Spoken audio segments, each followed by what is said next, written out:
Viewers फिर दोबारा तुहाडा स्वागत है इस प्रोग्राम में जी। डॉक्टर साहब अगे भी जी लिखते हैं, प्यारे डॉक्टर अमरजीत सिंह जी, मैं पिछली ईमेल का जिक्र करदा तो मेरी पिछली ईमेल का जिक्र करदਿਆਂ ਤੁਸੀਂ ਕਿਹਾ है कि पाकिस्तान पीपल्स पार्टी सिखां संबंधी इनसेंसिटिव है। भारे दिल नाल मैं कबूल करदा हाँ कि ये पार्शल सच्चाई है। इसका शायद एक कारण ये भी है कि पिछले 30 सालों में पाकिस्तान पीपल्स पार्टी कभी भी पंजाब प्रांत में अपनी सरकार नहीं बना सकी। एक ये नाकामयाबी इस हद तक है कि 2007 ਵਿੱਚ ਰਾਵਲਪਿੰਡੀ ਵਿੱਚ ਬੇਨਜ਼ੀਰ ਭੁੱਟੋ ਦਾ ਕਤਲ ਹੋਇਆ। ਇਸ ਦੇ ਬਾਵਜੂਦ ਪਾਕਿਸਤਾਨ ਪੀਪਲਸ ਪਾਰਟੀ ਨੂੰ ਰਾਵਲਪਿੰਡੀ ਵਿੱਚ ਇੱਕ ਵੀ ਸੀਟ ਨਹੀਂ ਮਿਲੀ। 1996 ਵਿੱਚ ਪੰਜਾਬ ਵਿੱਚ ਬਹੁ ਗਿਣਤੀ ਸੀਟਾਂ ਜਿੱਤਣ ਦੇ ਬਾਵਜੂਦ ਪੀਪਲਸ ਪਾਰਟੀ ਨੂੰ PML ਜਨੋਜੋ ਗਰੁੱਪ ਨਾਲ ਇਲਹਾਕ ਕਰਨਾ ਪਿਆ ਸੀ, ਭਾਵੇਂ ਕਿ ਉਹਨਾਂ ਦੀਆਂ ਅਸੈਂਬਲੀ ਵਿੱਚ ਸਿਰਫ 7 ਸੀਟਾਂ ਸਨ। ਮੀਆਂ ਮਨਜ਼ੂਰ ਅਹਿਮਦ ਵੱਟੂ ਨੂੰ ਮੁੱਖ ਮੰਤਰੀ ਸਵੀਕਾਰਨਾ ਵੀ ਉਹਨਾਂ ਦੀ ਮਜਬੂਰੀ ਸੀ। सो हो सकता है कि पीपल्स पार्टी ने पंजाब नूं बाहरली स्टेट वजों वेखना शुरू किया होवे अते सिख ਜਿਹੜੇ कि पंजाब दे पुत्तर ਹਨ ਉਹਨਾਂ ਨੂੰ ਬਾਹਰਲੇ नज़र आउंदे होण, क्योंकि हर पार्टी नूं एक घट गिनतियां दा प्रतिनिध चेहरा भी बनना पैंदा है। सो पीपल्स पार्टी ने हिंदुआं नूं ਇਹ चेहरा बनाया है, क्योंकि सिंध विच पीपल्स पार्टी दियां जड़ां ਹਨ ਅਤੇ ਇੱਥੇ ਹਿੰਦੂਆਂ ਦੀ ਵੀ ਕਾਫੀ ਗਿਣਤੀ ਹੈ। ਇਸ ਲਈ ਅਸੈਂਬਲੀ ਵਜ਼ਾਰਤ ਅਤੇ ਪਾਰਟੀ ਵਿੱਚ ਹਿੰਦੂਆਂ ਦੀ ਹੀ ਨੁਮਾਇੰਦਗੀ ਹੁੰਦੀ ਹੈ। ਜਿੱਥੋਂ ਤੱਕ ਤੁਹਾਡੇ ਵੱਲੋਂ 2007 ਵਿੱਚ ਸਿੰਧ ਵਿੱਚ ਹੋਏ ਫਸਾਦਾਂ ਸੰਬੰਧੀ ਜ਼ਰਦਾਰੀ ਵੱਲੋਂ ਦਿੱਤੇ ਗਏ ਬਿਆਨ ਦਾ ਸਬੰਧ ਹੈ, ਮਿਸਟਰ ਜ਼ਰਦਾਰੀ ਹਮੇਸ਼ਾ ਇਸਾ ਖਾਨ ਦੇ ਵਿਰੋਧ ਵਿੱਚ ਖਲੋਂਦੇ ਹਨ। ਪਹਿਲੇ ਸੋਚੋ ਫਿਰ ਬੋਲੋ। ਤਾਜ਼ਾ 2013 ਦੀਆਂ ਚੋਣਾਂ ਦੌਰਾਨ ਵੀ ਇੱਕ ਜਲਸੇ 'ਚ ਬੋਲਦਿਆਂ ਜ਼ਰਦਾਰੀ ਨੇ ਕਿਹਾ, ਤੁਸੀਂ ਸਾਨੂੰ ਵੋਟ ਪਾਣੀ ਹੈ ਤਾਂ ਪਾਓ, ਨਹੀਂ ਵੀ ਪਾਉਣੀ ਤਾਂ ਮੈਨੂੰ ਕੋਈ ਫਰਕ ਨਹੀਂ ਪੈਂਦਾ। ਇਹੋ ਜਿਹੇ ਬਿਆਨ ਦਾ ਨਤੀਜਾ ਫਿਰ ਜ਼ਰਦਾਰੀ ਨੇ ਵੇਖ ਹੀ ਲਿਆ। ਚੰਗਾ ਹੋਵੇ ਕਿ ਜ਼ਰਦਾਰੀ ਦੀ ਬੇਹੂਦਾ ਬਿਆਨਬਾਜ਼ੀ ਨੂੰ ਅਣਗੌਲਿਆਂ ਹੀ ਕੀਤਾ ਜਾਵੇ। ਜੀ ਡਾਕਟਰ ਸਾਹਿਬ ਦੇਖੋ, ਉਹਨਾਂ ਨੇ ਜਿਹੜੀ ਗੱਲ ਕਹੀ ਹੈ ਖਾਸ ਤੌਰ 'ਤੇ ਪਾਕਿਸਤਾਨ ਪੀਪਲਸ ਪਾਰਟੀ ਦੇ ਹਵਾਲੇ ਨਾਲ, ਕਿਉਂਕਿ ਸਿੰਧ ਜਿੱਥੋਂ ਲਾਰਕਾਨਾ ਤੋਂ ਭੁੱਟੋ ਪਰਿਵਾਰ ਦਾ ਸੰਬੰਧ ਹੈ, ਭਾਵੇਂ ਗਏ ਤਾਂ ਉਹ ਇੱਥੋਂ ਜੂਨਾਗੜ੍ਹ ਤੋਂ ਸਨ। ਇਹਨਾਂ ਦਾ ਸ਼ਾਇਦ ਭੁੱਟੋ ਦੇ ਫਾਦਰ ਜੂਨਾਗੜ੍ਹ ਦੇ ਪ੍ਰਾਈਮ ਮਿਨਿਸਟਰ ਸੀ ਜਦੋਂ ਜੂਨਾਗੜ੍ਹ ਐਨੈਕਸ ਕੀਤਾ ਇੰਡੀਆ ਨੇ ਆਪਣੇ ਨਾਲ ਜੀ। ਸੋ ਲਾਰਕਾਨਾ ਸਿੰਧ ਦੇ ਵਿੱਚ ਉਸ ਦੀ ਬਹੁਤ ਹਮੇਸ਼ਾ ਹੀ ਪੋਪੂਲੈਰਿਟੀ ਵੀ ਰਹੀ ਹੈ। ਹੁਣ ਜਦੋਂ ਬਾਕੀ ਥਾਵਾਂ 'ਤੇ ਉਹਨਾਂ ਨੇ ਬੈਡਲੀ ਫੇਅਰ ਕੀਤਾ ਪਾਕਿਸਤਾਨ ਪੀਪਲਸ ਪਾਰਟੀ ਨੇ, ਸੋ ਸਿੰਧ ਦੇ ਵਿੱਚ ਉਹਨਾਂ ਦੀ ਅੱਛੀ ਪਰਫੋਰਮੈਂਸ ਜੀ। ਉਹਦੇ ਵਿੱਚ ਵੀ ਕੋਈ ਸ਼ੱਕ ਨਹੀਂ ਕਿ ਸਿੰਧ ਦੇ ਵਿੱਚ ਹਿੰਦੂਆਂ ਦੀ ਕਾਫੀ ਆਬਾਦੀ ਹੈ। ਸੋ ਜ਼ਾਹਰ ਹੈ ਵੀ ਉੱਥੋਂ ਉਹ ਬਹੁਤੇ ਪਾਕਿਸਤਾਨ ਪੀਪਲਸ ਪਾਰਟੀ ਦੇ ਵਿੱਚ ਹੀ ਨੇ ਜੀ। ਔਰ ਇਹ ਵੀ ਇੱਕ ਕਾਰਨ ਹੋਏਗਾ ਕਿ ਸਿੱਖਾਂ ਪ੍ਰਤੀ ਇਹਨਾਂ ਦੇ ਜਿਹੜੇ ਆਗੂ ਨੇ ਵੱਡੇ ਲੈਵਲ ਦੇ, ਉਹਨਾਂ ਦਾ ਗਿਆਨ ਔਰ ਉਹਨਾਂ ਦਾ ਪ੍ਰਭਾਵ ਜਿਹੜਾ ਹੈ ਉਹ ਸੀਮਤ ਹੋਏਗਾ ਜੀ। ਪਰ ਇਹਦੇ ਬਾਵਜੂਦ ਇਸ ਗੱਲ ਦਾ ਕੋਈ ਕਿਸੇ ਨੂੰ ਲਾਇਸੈਂਸ ਨਹੀਂ ਮਿਲ ਜਾਂਦਾ। ਜਿਵੇਂ ਜ਼ਰਦਾਰੀ ਨੂੰ ਬੇਸ਼ੱਕ ਉਹਨਾਂ ਨੇ ਵੀ ਇਸੇ ਟੋਨ ਦੇ ਵਿੱਚ ਹੀ ਕਿਹਾ ਹੈ ਕਿ ਵੀ ਫਰੇਜ਼ ਤਾਂ ਹੈ ਕਿ ਥਿੰਕ ਬਿਫੋਰ ਯੂ ਸਪੀਕ ਜੀ, ਪਰ ਜ਼ਰਦਾਰੀ ਅਪਵਾਦ ਨੇ ਹਾਂਜੀ, ਉਹ ਬੋਲਦੇ ਨੇ ਪਹਿਲਾਂ ਸੋਚਦੇ ਬਾਅਦ 'ਚ ਨੇ ਜੀ। ਸੋ ਉਸੇ ਹੀ ਇਨਸੈਂਸਿਟੀਵਿਟੀ 'ਚੋਂ ਜਿਹੜਾ ਹੈ ਉਹਨਾਂ ਦਾ ਉਹ ਸਟੇਟਮੈਂਟ ਨਿਕਲੀ ਜਦੋਂ ਕਿ ਉਹਨਾਂ ਨੇ ਸਿੰਧ 'ਚ ਬੇਨਜ਼ੀਰ ਭੁੱਟੋ ਦੇ ਮਾਰੇ ਜਾਣ ਤੋਂ ਬਾਅਦ ਜਿਹੜੀ ਹਿੰਸਾ ਹੋਈ ਉਹਦੇ ਬਾਰੇ ਉਹਨੇ ਕਿਹਾ ਜੀ ਇੰਦਰਾ ਗਾਂਧੀ ਦੇ ਮਰਨ ਤੋਂ ਬਾਅਦ ਵੀ ਤਾਂ ਹੋਈ ਸੀ, ਅਸੀਂ ਇਸ ਦੇ ਉੱਤੇ ਇਤਰਾਜ਼ ਕੀਤਾ ਸੀ ਜੀ। ਸੋ ਚਲੋ ਉਹ ਵੀ ਮੰਨਦੇ ਨੇ ਕਿ ਉਹ ਇਨਸੈਂਸਿਟਿਵ ਸੀ, ਲੇਕਿਨ ਫਿਰ ਵੀ ਕਈ ਵਾਰ ਜਦੋਂ ਕੌਮੀ ਤੌਰ ਦੇ ਉੱਤੇ ਤੁਸੀਂ ਇੱਕ ਜ਼ਿੰਮੇਵਾਰ ਅਹੁਦੇ 'ਤੇ ਬੈਠੇ ਹੁੰਦੇ ਹੋ, ਪਾਕਿਸਤਾਨ ਦਾ ਸਿਟਿੰਗ ਪ੍ਰੈਜ਼ੀਡੈਂਟ ਇਹ ਗੱਲ ਕਹਿੰਦਾ ਤੇ ਜ਼ਾਹਰ ਹੈ ਵੀ ਇਸ ਨੂੰ ਤੁਸੀਂ ਇਗਨੋਰ ਨਹੀਂ ਕਰ ਸਕਦੇ। ਪੋਲੀਟੀਕਲ ਪਾਰਟਸ ਵੀ ਇਹ ਵੀ ਨਹੀਂ ਹੈ ਵੀ ਤੁਸੀਂ ਉਸ ਸਟੋਰੀ ਨੂੰ ਲੈ ਕੇ you go to the other end of the town ਜੀ। ਲੇਕਿਨ ਇਹਦੇ 'ਚ ਕੋਈ ਸ਼ੱਕ ਨਹੀਂ ਹੈ ਕਿ ਇਹ ਬਹੁਤ ਇੱਕ ਇਨਸੈਂਸਿਟਿਵ ਔਰ ਰਾਦਰ ਹੌਸਟਾਈਲ ਸਟੇਟਮੈਂਟ ਸੀ ਜੀ ਜੀ ਹਾਂਜੀ ਜੀ। ਅੱਗੇ ਵੀ ਜੀ ਲਿਖਦੇ ਹਨ, ਪਿਆਰੇ ਡਾਕਟਰ ਅਮਰਜੀਤ ਸਿੰਘ ਜੀ, ਮੈਂ ਸਮਝਦਾ ਹਾਂ ਕਿ ਤੁਸੀਂ ਤੇ ਮੇਰੇ ਦੋਸਤ ਰਿਆਜ਼ ਘੁੰਮਣ ਜੀ ਮੇਰੇ ਨਾਲ ਸਹਿਮਤ ਹੋਵੋਗੇ ਕਿ ਪਾਕਿਸਤਾਨ ਦੀ ਅੰਦਰੂਨੀ ਸਿਆਸਤ ਦੀ ਵਿਚਾਰ ਲਈ ਸੱਚੋ ਸੱਚ ਕੋਈ ਪਲੇਟਫਾਰਮ ਨਹੀਂ ਹੈ। ਮੈਂ ਕਿਸੇ ਸਿਆਸੀ ਪਾਰਟੀ ਦਾ ਮੈਂਬਰ ਨਾ ਹੋਣ ਦੇ ਬਾਵਜੂਦ ਵੀ ਜ਼ੁਲਫੀਕਾਰ ਅਲੀ ਭੁੱਟੋ ਤੇ ਬੇਨਜ਼ੀਰ ਭੁੱਟੋ ਦਾ ਪ੍ਰਸ਼ੰਸਕ ਜ਼ਰੂਰ ਹਾਂ, ਪਰ ਇਹ ਸਭ ਮੇਰੇ ਸਿਧਾਂਤ ਤੇ ਸੋਚਣ ਢੰਗ ਵਿੱਚ ਕੋਈ ਅੜਿੱਕਾ ਨਹੀਂ ਹੈ। ਮੈਂ ਕਦੀ ਵੀ ਇਹੋ ਜਿਹੇ ਨਾਰੇ India is Indira and India is India ਦੇ ਹੱਕ ਵਿੱਚ ਨਹੀਂ ਖਲੋਵਾਂਗਾ। ਮੇਰੀਆਂ Indira is India and India is Indira ਜੀ ਜੀ। ਜਿਹੜਾ ਡੀ.ਕੇ. ਬਰੂਆ ਇੱਕ ਕਾਂਗਰਸ ਦਾ ਪ੍ਰੈਜ਼ੀਡੈਂਟ ਸੀ, ਐਮਰਜੈਂਸੀ ਵੇਲੇ ਉਹਨੇ ਇਹ ਨਾਰਾ ਲਾਇਆ ਸੀ ਜੀ। ਮੇਰੀਆਂ ਨਜ਼ਰਾਂ ਵਿੱਚ ਅੱਲਾ ਤੇ ਉਸ ਦੇ ਬਖਸ਼ੇ ਮੁਰੀਦਾਂ ਤੋਂ ਬਿਨਾਂ ਹਰ ਕੋਈ ਗੁਨਾਹਗਾਰ ਹੈ ਅਤੇ ਬੇਨਜ਼ੀਰ ਭੁੱਟੋ ਵੀ ਇਸੇ ਸ਼੍ਰੇਣੀ ਵਿੱਚ ਆਉਂਦੀ ਹੈ।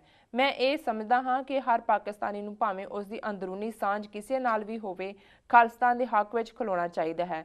ਜਿਹੜਾ ਪਾਕਿਸਤਾਨੀ ਖਾਲਿਸਤਾਨ ਦਾ ਵਿਰੋਧ ਕਰਦਾ ਹੈ ਉਹ ਅਸਲ ਵਿੱਚ ਪਾਕਿਸਤਾਨ ਦੇ ਸਿਧਾਂਤ ਦੀ ਹੀ ਖਿਲਾਫਤ ਕਰ ਰਿਹਾ ਹੈ। ਖਾਲਿਸਤਾਨ ਦੀ ਮੰਗ ਉਹਨਾਂ ਬੁਨਿਆਦਾਂ ਤੇ ਹੈ ਜਿਨ੍ਹਾਂ ਤੇ ਪਾਕਿਸਤਾਨ ਬਣਿਆ ਸੀ, ਭਾਵ ਮਜ਼ਹਬ ਹੀ ਨੈਸ਼ਨਲਿਟੀ ਨੂੰ ਪਰਿਭਾਸ਼ਿਤ ਕਰਦਾ ਹੈ। ਜਿਸ ਮਨੁੱਖ 'ਚ ਥੋੜ੍ਹੀ ਜਿਹੀ ਵੀ ਚੇਤਨਾ ਹੈ ਉਹ ਖਾਲਿਸਤਾਨ ਦੇ ਸੰਘਰਸ਼ ਵਿੱਚ ਸਿੱਖ ਕੌਮ ਨਾਲ ਖਲੋਵੇਗਾ। ਇਸ ਵਿੱਚ ਸਾਡਾ ਯਕੀਨ ਹੋਣਾ ਚਾਹੀਦਾ ਹੈ ਅਤੇ ਇਸ ਦੀਆਂ ਹੀ ਗੂੰਜਾਂ ਸੱਚੋ ਸੱਚ ਵਿੱਚ ਪੈਣੀਆਂ ਚਾਹੀਦੀਆਂ ਹਨ। ਪਾਕਿਸਤਾਨ ਸੰਬੰਧੀ ਵਿਚਾਰ ਕਰਨ ਲਈ ਹੋਰ ਬੜੇ ਪਲੇਟਫਾਰਮ ਮੌਜੂਦ ਹਨ। ਜੀ ਡਾਕਟਰ ਸਾਹਿਬ। ਮੈਂ ਸਮਝਦਾ ਵੀ ਉਹਨਾਂ ਨੇ ਆਪ ਹੀ ਬਿਲਕੁਲ ਉਸ ਵਿਚਾਰ ਨੂੰ ਹੀ ਪ੍ਰਗਟਾਇਆ ਜਿਹੜੇ ਅਸੀਂ ਸ਼ੁਰੂ 'ਚ ਕਹੇ ਸੀ ਕਿ ਸਾਡਾ ਸੱਚੋ ਸੱਚ ਸਾਡੀਆਂ ਸਾਂਝਾਂ ਦਾ ਪ੍ਰਤੀਕਤਾ ਹੋਏ। ਅਸੀਂ ਵਾਹਗਾ ਦੇ ਦੋਵੇਂ ਪਾਸਿਓਂ ਠੰਡੀਆਂ ਹਵਾਵਾਂ ਆਪਣੇ ਹਮਸਾਇਆਂ ਦੀਆਂ, ਪਾਕਿਸਤਾਨ ਦੀ ਤਰੱਕੀ, ਪਾਕਿਸਤਾਨ ਦੀਆਂ ਬੁਲੰਦੀਆਂ ਔਰ ਪਾਕਿਸਤਾਨ ਦਾ ਸਾਡੇ ਪ੍ਰਤੀ ਸਮਰਥਨ, ਪਿਆਰ, ਇਹ ਜ਼ਾਹਰ ਹੋਏ, ਨਾ ਕਿ ਜਿਹੜਾ ਕੋਈ ਡਿਵਾਈਸਿਵ ਜਿਹੜਾ ਪਾਰਟ ਹੈ। ਹਾਲਾਂ ਉਹਨਾਂ ਨੇ ਠੀਕ ਕਿਹਾ ਕਿ ਪੋਲੀਟੀਕਲ ਡਿਬੇਟ ਹੋਣਾ, ਡਿਫਰੈਂਟ ਪੋਲੀਟੀਕਲ ਪਾਰਟੀਜ਼ ਨਾਲ ਹੋਣਾ, ਕਿਸੇ ਦੇ ਨਾਲ ਹਮਦਰਦੀ ਹੋਣਾ, ਕਿਸੇ ਦੇ ਐਡਮਾਇਰਰ ਹੋਣਾ। ਹਾਂਜੀ, ਹੁਣ ਮੈਂ ਜ਼ੁਲਫਿਕਾਰ ਅਲੀ ਭੁੱਟੋ ਨੂੰ ਐਡਮਾਇਰ ਕਰਦਾ, ਉਸ ਦੇ ਇੰਟੈਲੈਕਟ ਲਈ, ਉਸ ਦੀ ਡਿਪਲੋਮੇਸੀ ਲਈ। ਜੇ ਹੁਣ ਜਿਵੇਂ ਦੇ ਹਾਲਾਤ 2001 ਤੋਂ ਬਾਅਦ ਬਣੇ ਉਸ ਖਿੱਤੇ 'ਚ, ਜੇ ਪਾਕਿਸਤਾਨ 'ਚ ਉਸ ਲੈਵਲ ਦਾ ਵਿਜ਼ਨਰੀ ਹੁੰਦਾ ਤੇ ਕਹਾਣੀ ਡਿਫਰੈਂਟ ਹੁੰਦੀ। ਕਿ ਉਹ ਤਾਂ ਜਦੋਂ ਬਿਲਕੁਲ ਲੂਜ਼ਰ ਸੀ, ਜਦੋਂ ਬੰਗਲਾਦੇਸ਼ ਚਲਾ ਗਿਆ, ਉਸ ਤੋਂ ਬਾਅਦ ਉਹਨੇ ਜਿਵੇਂ ਡਿਪਲੋਮੇਸੀ ਦੇ ਨਾਲ ਸ਼ਿਮਲਾ ਐਗਰੀਮੈਂਟ ਕਰਕੇ ਔਰ ਫਿਰ ਆਪਣੇ ਮੁਲਕ ਦੇ ਲੋਕਾਂ ਦਾ ਮਨੋਬਲ ਕਾਇਮ ਕੀਤਾ। ਠੀਕ ਹੈ, ਬਾਕੀ ਫਿਰੌਨੀਅਤ ਵੀ ਆ ਗਈ ਸਮਾਂ ਪਾ ਕੇ, ਕੁਝ ਚੀਜ਼ਾਂ ਤੁਹਾਨੂੰ ਥੱਲੇ ਨੂੰ ਲੈ ਜਾਂਦੀਆਂ ਨੇ। ਕਈ ਵਾਰੀ ਧਰਤੀ ਤੇ ਆਕਾਸ਼ ਚੜਾਵੇ, ਚੜੇ ਆਕਾਸ਼ ਗਿਰਾਵੇ, ਅਕਾਲ ਪੁਰਖ ਦੇ ਵੀ ਕੁਝ ਆਪਣੇ ਨੇਮ ਚੱਲਦੇ ਹੁੰਦੇ ਨੇ। ਪਰ ਅਸੀਂ ਸਮਝਦੇ ਹਾਂ ਵੀ ਅਸੀਂ ਇਹ ਚਾਹਾਂਗੇ ਕਿ ਸਾਡੇ ਇਹ ਵੀਰ ਔਰ ਦੂਸਰੇ ਵੀਰ ਵੀ ਇਸ ਪਲੇਟਫਾਰਮ ਤੋਂ ਆਪਣੀ ਸੋਲੀਡੈਰਿਟੀ ਔਰ ਜਿਹੜੀ ਹੈ ਇੱਕ ਇਸ ਖਾਲਿਸਤਾਨ ਦੇ ਕਾਜ਼ ਪ੍ਰਤੀ, ਆਪਣੀਆਂ ਸਾਂਝਾਂ ਪ੍ਰਤੀ ਇਹਨਾਂ ਭਾਵਾਂ ਨੂੰ ਲਿਆਉਣ। ਇਹ ਸਾਨੂੰ ਹੌਸਲਾ ਵੀ ਦੇਵੇਗਾ ਔਰ ਸਾਡੇ ਦਰਸ਼ਕਾਂ ਦੇ ਵਿੱਚ ਵੀ ਇੱਕ ਉਮੀਦ ਦੀ ਕਿਰਨ ਜਗਾਏਗਾ। ਜੀ, ਅੱਗੇ ਅਖੀਰ ਵਿੱਚ ਵੀਰ ਜੀ ਲਿਖਦੇ ਹਨ, ਮੈਨੂੰ ਪਤਾ ਹੈ ਕਿ ਇਹ ਈਮੇਲ ਥੋੜੀ ਸਖਤ ਤੇ ਕੁਰਖਤ ਹੈ, ਪਰ ਮੈਂ ਆਸ ਕਰਦਾ ਹਾਂ ਕਿ ਤੁਸੀਂ ਰਿਕਾਰਡ ਨੂੰ ਸਿੱਧਿਆਂ ਰੱਖਣ ਦੀ ਖਾਤਰ ਇਸ ਨੂੰ ਜ਼ਰੂਰ ਆਪਣੇ ਪ੍ਰੋਗਰਾਮ ਵਿੱਚ ਸ਼ਾਮਲ ਕਰੋਗੇ। ਸਿੱਖ ਜਵਾਨੀ ਨੂੰ ਕਹਿਣਾ ਚਾਹਾਂਗਾ ਕਿ ਨਿਸ਼ਾਨੇ ਦੀ ਪ੍ਰਾਪਤੀ ਲਈ ਸਿੱਧੀ ਨਜ਼ਰ ਨਿਸ਼ਾਨੇ ਤੇ ਹੋਣੀ ਚਾਹੀਦੀ ਹੈ। गुलामी में काम आती है ना तदबीरें ना शमशीरें, जो कि यकी पैदा तो कट जाती हैं जंजीरें। जी डॉक्टर साहब। मैं समझदा भी बहुत धन्नवाद अली राजा जी का। वो हमेशा ही एक बड़ा ਢੁਕਵਾਂ ਸ਼ੇਅਰ ਅਖੀਰ ਦੇ ਵਿੱਚ ਕਹਿੰਦੇ ਨੇ, ਜਿਹੜਾ ਬਹੁਤ ਮੌਕੇ ਮੁਤਾਬਕ ਵੀ ਹੁੰਦਾ ਹੈ ਔਰ ਐਕਸਟਰਾ ਐਡਰਨਲਿਨ ਬਲੱਡ ਦੇ ਵਿੱਚ ਲਿਆਂਦਾ ਜੀ।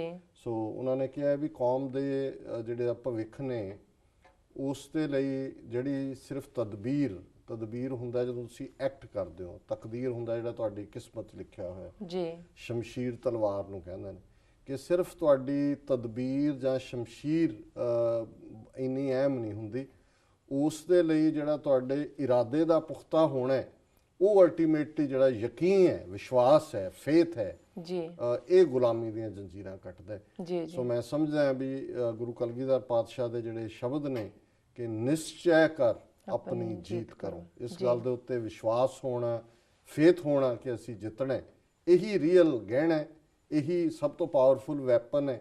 ਔਰ ਇਹੀ ਮੈਂ ਸਮਝਦਾ ਵੀ ਜਿਹੜਾ ਦੀਨਦਾਰ ਹੈ, ਜਿਹੜਾ ਰੱਬ ਦੇ ਉੱਤੇ ਯਕੀਨ ਰੱਖਦਾ ਹੈ, ਜਿਹੜਾ ਮਜ਼ਹਬੀ ਹੈ, ਮਜ਼ਹਬੀ ਦਾ ਮਤਲਬ ਅੱਜ ਤਾਂ ਇੱਕ ਡਿਵਾਈਸਿਵ ਏਜੰਡਾ ਬਣ ਗਿਆ। ਮਜ਼ਹਬੀ ਦਾ ਮਤਲਬ ਹੀ ਇਹ ਸੀ ਕਿ ਜਿਹੜਾ ਸੱਚਮੁੱਚ ਰੱਬ ਦੇ ਉੱਤੇ ਯਕੀਨ ਰੱਖਦਾ ਹੈ, ਆਪਣੇ ਫੇਥ ਦੇ ਉੱਤੇ ਯਕੀਨ ਰੱਖਦਾ। ਅਮਰੀਕਾ ਦੇ ਅਸੀਂ ਤਾਂ ਸ਼ਬਦ ਧਰਮ ਦੇ ਲਈ ਰਿਲੀਜਨ ਕਹਿੰਦੇ ਹਾਂ, ਅਮਰੀਕਨ ਦਾ ਰਿਲੀਜਨ ਸ਼ਬਦ ਵੀ ਨਹੀਂ ਯੂਜ਼ ਕਰਦੇ, ਇੱਥੇ ਫੇਥ ਕਹਿੰਦੇ ਨੇ ਜੀ। ਇਹਦਾ ਧਰਮ ਦਾ ਮਤਲਬ ਹੀ ਫੇਥ ਹੈ ਜੀ। ਤੇ ਜੇ ਫੇਥ ਨਹੀਂ ਹੈ ਤੇ ਫਿਰ ਦੀਨ ਨਾ ਹੀ ਯਕੀਨ ਨਾ ਹੀ, ਇਹ 10ਵੇਂ ਪਾਤਸ਼ਾਹ ਦੇ ਸ਼ਬਦ ਨੇ ਕਿ ਵੀ ਜੇ ਫੇਥ ਨਹੀਂ ਹੈ ਤੇ ਫਿਰ ਉਸ ਤੇ ਇਤਬਾਰ ਵੀ ਨਹੀਂ ਹੈ। ਸੋ ਜਿਹੜਾ ਫੇਥ ਹੈ ਉਹ ਤੁਹਾਨੂੰ ਵੀ ਇਤਬਾਰ ਦਿੰਦਾ ਤੇ ਫਿਰ ਤੁਸੀਂ ਜੇ ਦੀਨਦਾਰ ਦੇ ਨਾਲ ਡੀਲ ਕਰਦੇ ਹੋ ਤੇ ਤੁਸੀਂ ਯਕੀਨ ਦੇ ਨਾਲ ਕਰਦੇ ਹੋ ਕਿ ਇਹ ਵੀ ਦੀਨਦਾਰ ਹੈ, ਮੈਂ ਵੀ ਦੀਨਦਾਰ ਹਾਂ। ਜੀ ਬਿਲਕੁਲ ਡਾਕਟਰ ਸਾਹਿਬ, ਇਹਨਾਂ ਦਾ ਬਹੁਤ ਬਹੁਤ ਧੰਨਵਾਦ ਅਲੀ ਰਾਜਾ ਜੀ ਦਾ। ਜੀ ਸਾਡੀ ਅਗਲੀ ਈਮੇਲ ਭਾਰਤ ਤੋਂ ਵੀਰ ਮਨਦੀਪ ਸਿੰਘ ਜੀ ਦੀ ਹੈ। ਇਹ ਲਿਖਦੇ ਹਨ, ਪਹਿਲਾਂ ਤਾਂ ਦੋਨੋਂ ਹੱਥ ਜੋੜ ਕੇ ਵਾਹਿਗੁਰੂ ਜੀ ਕਾ ਖਾਲਸਾ ਵਾਹਿਗੁਰੂ ਜੀ ਕੀ ਫਤਿਹ। ਪਿਆਰਿਓ, ਮੈਂ ਤੁਹਾਡਾ ਪ੍ਰੋਗਰਾਮ 2-3 ਮਹੀਨਿਆਂ ਤੋਂ ਦੇਖਣਾ ਸ਼ੁਰੂ ਕੀਤਾ ਹੈ YouTube ਤੇ, ਕਿਉਂਕਿ TV 84 ਇੰਡੀਆ ਵਿੱਚ ਨਹੀਂ ਵੇਖਿਆ ਜਾਂਦਾ। ਇਹ ਬਹੁਤ ਵਧੀਆ ਸ਼ੋਅ ਹੈ ਅਤੇ ਇਸ ਵਿੱਚ ਸਿੱਖੀ ਨਾਲ ਸੰਬੰਧਿਤ ਹਰ ਵਿਸ਼ੇ ਨੂੰ ਛੋਇਆ ਜਾਂਦਾ ਹੈ। ਤੁਹਾਡਾ ਬਹੁਤ ਬਹੁਤ ਧੰਨਵਾਦ। ਮੇਰਾ ਸਵਾਲ ਹੈ, ਜਿਵੇਂ ਕਿ ਅਸੀਂ ਦੇਖਦੇ ਹਾਂ ਕਿ ਅੱਜ ਕੱਲ੍ਹ ਨੌਜਵਾਨ ਬੱਚਿਆਂ ਦੇ ਭਾਰਤ ਵਿੱਚ 2 ਗਰੁੱਪ ਬਣੇ ਹੁੰਦੇ ਹਨ।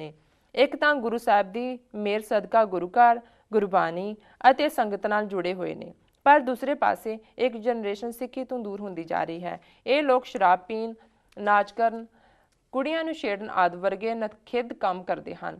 ਇਹਨਾਂ ਦੋਹਾਂ ਜਨਰੇਸ਼ਨਸ ਦਾ ਪਾੜਾ ਵੱਧਦਾ ਜਾ ਰਿਹਾ ਹੈ। ਦੋਹਾਂ ਪਾਸਿਆਂ ਤੋਂ ਕੋਈ ਵੀ ਇੱਕ ਦੂਜੇ ਨਾਲ ਗੱਲਬਾਤ ਕਰਕੇ ਰਾਜੀ ਨਹੀਂ ਹੈ। ਇਸ ਦਾ ਸਿੱਧਾ ਮਾੜਾ ਅਸਰ ਸਾਡੀ ਕੌਮ ਤੇ ਪੈ ਰਿਹਾ ਹੈ। ਮੈਂ ਕੋਈ ਗੁਰਸਿੱਖ ਗੱਲ ਕਰਨੀ ਵੀ ਚਾਹੁੰਦਾ ਹਾਂ ਤਾਂ ਦੂਸਰਾ ਅਗੂ ਕਹਿੰਦਾ ਹੈ, ਤੂੰ ਕੌਣ ਹੁੰਦਾ ਹੈ ਮੈਨੂੰ ਬੁਲਾਉਣ ਵਾਲਾ। ਕਿਰਪਾ ਕਰਕੇ ਸਾਨੂੰ ਅਗਵਾਈ ਦਿਓ ਕਿ ਇਸ ਪਾੜੇ ਨੂੰ ਕਿਵੇਂ ਘਟਾਇਆ ਜਾ ਸਕਦਾ ਹੈ। ਗੁਰਸਿੱਖ ਵੀਰ ਭੈਣਾਂ ਕਿਹੋ ਜਿਹੇ ਕਦਮ ਚੁੱਕਣ ਕਿ ਇਹਨਾਂ ਦੋਹਾਂ ਧਿਰਾਂ ਨੂੰ ਨੇੜੇ ਨੇੜੇ ਲਿਆਂਦਾ ਜਾ ਸਕੇ। ਮੈਂ ਇਸ ਮੁੱਦੇ ਤੇ ਕਾਫੀ ਦੇਰ ਤੋਂ ਕੁਝ ਕਰਨ ਦੀ ਯਤਨਸ਼ੀਲ ਹਾਂ, ਪਰ ਕੋਈ ਇਸ ਵਿੱਚ ਮੇਰਾ ਸਾਥ ਨਹੀਂ ਦਿੰਦਾ। ਜੀ ਡਾਕਟਰ ਸਾਹਿਬ। ਵੀਰ ਮਨਦੀਪ ਸਿੰਘ ਜੀ ਦਾ ਬਹੁਤ ਬਹੁਤ ਧੰਨਵਾਦ। ਉਹਨਾਂ ਨੇ ਸਾਨੂੰ ਇੰਡੀਆ ਤੋਂ ਲਿਖਿਆ, ਥਾਂ ਉਹਨਾਂ ਨੇ ਨਹੀਂ ਲਿਖੀ, ਪਰ ਜ਼ਾਹਰ ਹੈ ਕਿ ਇਹ ਵੀਰ ਪੰਥ ਨੂੰ ਪਿਆਰ ਕਰਨ ਵਾਲੇ ਨੇ। ਉਹਨਾਂ ਦੀ ਲਿਖਤ ਵੀ ਬੜੀ ਨਰੋਈ, ਉਹਨਾਂ ਨੇ ਅੱਛੀ ਅੰਗਰੇਜ਼ੀ ਲਿਖੀ ਜੀ, ਔਰ ਉਹਨਾਂ ਨੇ ਸ਼ੁਰੂ ਦੇ ਵਿੱਚ ਸ਼ਲਾਘਾ ਕੀਤੀ ਹੈ ਕਿ ਭਾਈ ਅਸੀਂ ਕੋਈ ਯੂਜ਼ਫੁਲ ਕੰਮ ਕਰਦੇ ਹਾਂ, ਕੋਈ ਗੱਲ ਕਰਦੇ ਹਾਂ ਜਿਹੜੀ ਹੈਲਪਫੁਲ ਹੁੰਦੀ ਹੈ ਜੀ। ਵੈਸੇ ਉਹਨਾਂ ਨੇ ਕਿਹਾ ਵੀ ਇੰਡੀਆ 'ਚ ਦੇਖਿਆ ਨਹੀਂ ਜਾਂਦਾ। ਮੇਰਾ ਖਿਆਲ ਹੈ ਕਿ ਵੀ ਇਹ ਗੱਲ ਸ਼ਾਇਦ ਠੀਕ ਨਹੀਂ ਹੈ, ਕਿਉਂਕਿ YouTube ਅਪਲੋਡ ਤਾਂ ਹੋ ਜਾਂਦਾ ਹੈ ਬਹੁਤ ਜਲਦੀ, ਲੇਕਿਨ ਜੇ ਉਹ ਚਾਹਣ ਤੇ ਉਹਦੇ ਤੇ 24 ਆਵਰ TV84.tv ਜੀ ਇਹ ਲਾਈਵ ਪ੍ਰੋਗਰਾਮ ਹੈ, 24 ਆਵਰ ਇਹ ਦੇਖ ਵੀ ਸਕਦੇ ਨੇ ਜੀ। ਉਹਨਾਂ ਨੇ ਜਿਹੜਾ ਸਵਾਲ ਕੀਤਾ, ਬੇਸ਼ੱਕ ਸ਼ਬਦ ਉਹਨਾਂ ਨੇ ਜਨਰੇਸ਼ਨ ਵਰਤਿਆ ਕਿ 2 ਜਨਰੇਸ਼ਨਸ ਦਾ ਪਾੜਾ ਹੈ। ਮੇਰਾ ਖਿਆਲ ਹੈ ਇਹ ਟਰਮ ਠੀਕ ਨਹੀਂ ਹੈ। ਜਨਰੇਸ਼ਨ ਤਾਂ ਇੱਕ 25 ਸਾਲ ਦੀ ਹੁੰਦੀ ਹੈ, ਜਨਰੇਸ਼ਨ ਤਾਂ ਇੱਕ ਜਿਵੇਂ ਅਸੀਂ ਤੇ ਸਾਡੇ ਬੱਚੇ ਬੱਚੀਆਂ ਉਹ ਅਗਲੀ ਜਨਰੇਸ਼ਨ ਨੇ ਜੀ। ਕਹਿਣਾ ਉਹ ਇਹ ਚਾਹੁੰਦੇ ਨੇ ਵੀ ਅੱਜ ਦੀ ਯੰਗਰ ਜਨਰੇਸ਼ਨ ਦੇ ਵਿੱਚ 2 ਤਰ੍ਹਾਂ ਦੀ ਸੋਚ ਜਿਹੜੀ ਹੈ ਉਹ ਚੱਲ ਰਹੀ ਹੈ ਜੀ।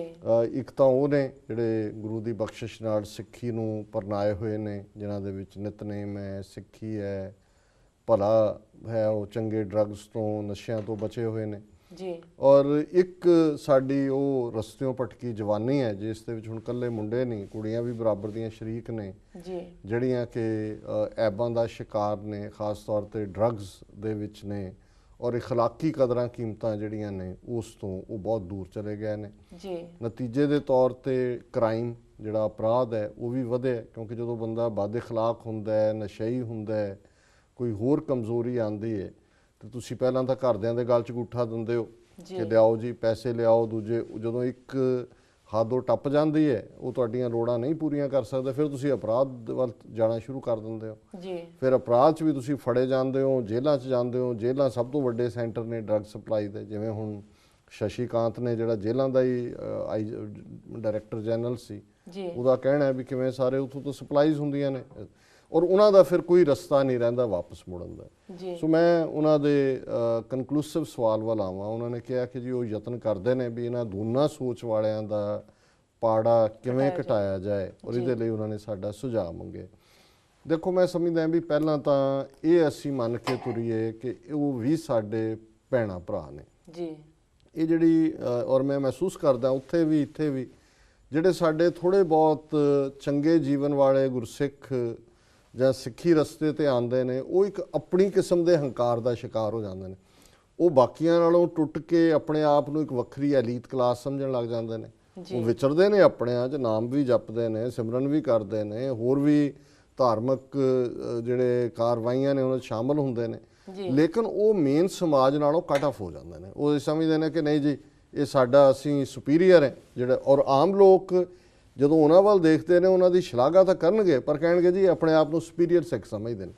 ਸੋ ਇੱਕ ਤਾਂ ਇਹ ਟ੍ਰੈਂਡ ਨਹੀਂ ਹੋਣਾ ਚਾਹੀਦਾ। ਮੈਂ ਸਮਝਦਾ ਵੀ ਸਾਡਾ ਸਾਰਾ ਜਿਹੜੀ ਕੌਮ ਹੈ ਉਹ ਗੁਰੂ ਦੇ ਬੱਚੇ ਬੱਚੀਆਂ ਨੇ। ਜੇ ਉਹਨਾਂ 'ਚੋਂ ਕੋਈ ਗੁੰਮਰਾਹ ਹੋਇਆ ਹੈ, ਕੋਈ ਦੂਰ ਗਿਆ ਹੈ, ਔਰ ਉਹ ਕੋਈ ਉੱਤੋਂ ਤਾਂ ਨਹੀਂ ਆਏ ਹੈ, ਸਾਡੇ ਹੀ ਕਈਆਂ ਦੇ ਕਜ਼ਨ ਹੋਣਗੇ, ਕਈਆਂ ਦੇ ਪਿੰਡੂ ਹੋਣਗੇ, ਸੋ ਪਹਿਲਾ ਸਾਡਾ ਫਰਜ਼ ਹੈ ਕਿ ਅਸੀਂ ਜਿਹੜੇ ਗੁਰਸਿੱਖੀ ਰਸਤੇ ਵਾਲੇ ਵੀਰ ਭੈਣਾਂ ਨੇ ਉਹਨਾਂ ਤੇ ਜ਼ਿਆਦਾ ਜ਼ਿੰਮੇਵਾਰੀ ਆਇਤ ਹੁੰਦੀ ਹੈ ਕਿ ਉਹ ਨਿਮਰਤਾ ਦੇ ਨਾਲ, ਹਿਊਮਿਲਿਟੀ ਦੇ ਨਾਲ, ਪਿਆਰ ਦੇ ਨਾਲ ਉਹਨਾਂ ਦੇ ਨਾਲ ਡੀਲ ਕਰਨ ਜੀ। ਉਹਨਾਂ ਨੂੰ, ਕਿਉਂਕਿ ਇਹਦੇ 'ਚ ਕੋਈ ਗਰੁੱਪ ਕੇਸ ਨਹੀਂ ਹੈ ਕਿ ਵੀ ਸਾਰਿਆਂ ਨੂੰ ਇੱਕੋ ਬਿਮਾਰੀ ਹੈ, ਇਹ ਨਹੀਂ ਹੈ। ਹਰ ਕੇਸ ਵੱਖਰਾ ਹੋਏਗਾ। ਕਈ ਹਾਲਤਾਂ ਦੇ ਵਿੱਚ ਕਈ ਬੱਚੇ ਬੱਚੀਆਂ ਨੂੰ ਜਿਹੜਾ ਹੈ ਉਹ ਇਸ ਪਾਸੇ ਜਾਣ ਲੱਗਿਆ ਉਹਨਾਂ ਦੀ ਸ਼ੁਰੂਆਤ ਹੋਈ ਹੋਏਗੀ। ਕਈ ਆਲਰੇਡੀ ਬਹੁਤ ਡੀਪ ਹੋਣਗੇ, ਜਿਹੜੇ ਨਸ਼ੇੜੀ ਬਣ ਚੁੱਕੇ ਨੇ, ਉਹਨਾਂ ਨੂੰ ਤਾਂ ਸਖਤ ਟ੍ਰੀਟਮੈਂਟ ਦੀ, ਡੀ ਐਡਿਕਸ਼ਨ ਦੀ, ਦੂਜਿਆਂ ਦੀ ਲੋੜ ਹੋਏਗੀ ਇਸ ਤੋਂ ਪਹਿਲਾਂ ਕਿ ਤੁਸੀਂ ਉਹਨਾਂ ਦੇ ਵਿੱਚ ਕੋਈ ਤਬਦੀਲੀ ਲਿਆਓ। ਸੋ ਮੈਂ ਸਮਝਦਾ ਹਾਂ ਵੀ ਪਹਿਲੀ ਗੱਲ ਤਾਂ ਜਿਹੜੇ ਠੀਕ ਰਸਤੇ ਤੇ ਤੁਰੇ ਨੇ ਉਹਨਾਂ ਦੇ ਸਿਰ ਤੇ ਜ਼ਿੰਮੇਵਾਰੀ ਹੈ ਵੀ ਉਹਨਾਂ ਨੇ ਕਿਵੇਂ ਡੀਲ ਕਰਨਾ ਜੀ। ਔਰ ਕੇਸ ਟੂ ਕੇਸ ਵੇਰੀ ਕਰੇਗਾ, ਬਟ ਇੰਟਰੈਕਟ ਕਰਨ ਜੀ, ਉਹਨਾਂ ਤੱਕ ਪਹੁੰਚ ਕਰਨ, ਉਹਨਾਂ ਨੂੰ ਪਿਆਰ ਦੇ ਨਾਲ ਆਪਣੇ ਗਲ ਦੇ ਨਾਲ ਲਾ ਕੇ ਇਸ ਰਸਤੇ ਤੇ ਤੋਰਨ। ਇਸ ਤੋਂ ਜ਼ਿਆਦਾ ਮੈਂ ਕੋਈ ਹੋਰ ਸੁਜੈਸਟ ਕਰਨ ਦੇ ਸਮਰੱਥ ਨਹੀਂ ਹੈ। ਪਰ ਇਹ ਗੱਲ ਬਿਲਕੁਲ ਠੀਕ ਹੈ ਕਿ ਇਸ ਕਿਸਮ ਦੇ ਜਿਹੜੇ ਗੁੰਮਰਾਹ ਸਾਡੇ ਬੱਚੇ ਬੱਚੀਆਂ ਨੇ ਉਹਨਾਂ ਦੀ ਗਿਣਤੀ ਬਹੁਤ ਵੱਧ ਰਹੀ ਹੈ। ਉਹ ਦਿਸ਼ਾਹੀਨ ਨੇ, ਮਾਪਿਓ ਦੁਖੀ ਨੇ। 80ਵੇਂ 90ਵੇਂ 'ਚ ਮਾਪਿਓ ਨੂੰ ਫਿਕਰ ਹੁੰਦਾ ਸੀ ਕਿ ਮੁੰਡਿਆਂ ਨੂੰ ਬਾਹਰ ਕੱਢੋ ਨਹੀਂ ਤਾਂ ਪੁਲਿਸ ਨੇ ਮਾਰ ਦੇਣੇ, ਤੇ ਹੁਣ ਮਾਪਿਓ ਇਸ ਲਈ ਚਿੰਤਤ ਹੁੰਦੇ ਨੇ ਵੀ ਮੁੰਡੇ ਕੁੜੀਆਂ ਨੂੰ ਬਾਹਰ ਕੱਢੋ ਨਹੀਂ ਤਾਂ ਇਹਨਾਂ ਨੇ ਨਸ਼ੇੜੀ ਹੋ ਕੇ ਮਰ ਜਾਣਾ ਜੀ। ਸੋ ਮੈਂ ਸਮਝਦਾ ਵੀ ਇਹ ਉਹਨਾਂ ਦਾ ਫਰਜ਼ ਹੈ ਜਿਹੜੇ ਜਿਨ੍ਹਾਂ ਤੇ ਗੁਰੂ ਨੇ ਰਹਿਮਤ ਕੀਤੀ ਹੈ, ਇਸ ਤੋਂ ਬਚੇ ਨੇ ਕਿ ਉਹਨਾਂ ਨਾਲ ਇੰਟਰੈਕਟ ਕਰਨ, ਪਰ ਪਿਆਰ ਔਰ ਗਲ ਨਾਲ ਲਾਉਣ ਦਾ ਜਿਹੜਾ ਇਹ ਫਾਰਮੂਲਾ, ਇਹ ਮੁੱਢਲਾ ਫਾਰਮੂਲਾ ਹੈ। ਬਾਕੀ ਗੱਲਾਂ ਸਾਰੀਆਂ ਬਾਅਦ ਦੀਆਂ। ਜੀ ਡਾਕਟਰ ਸਾਹਿਬ, ਮਿਲਾਂਗੇ ਬ੍ਰੇਕ ਤਾਂ। ਵੀਅਰਸ ਅਸੀਂ ਕਿਤੇ ਨਹੀਂ ਜਾਣਾ, ਮਿਲਦੇ ਹਾਂ ਕਮਰਸ਼ੀਅਲ ਬ੍ਰੇਕ ਤੋਂ ਬਾਅਦ।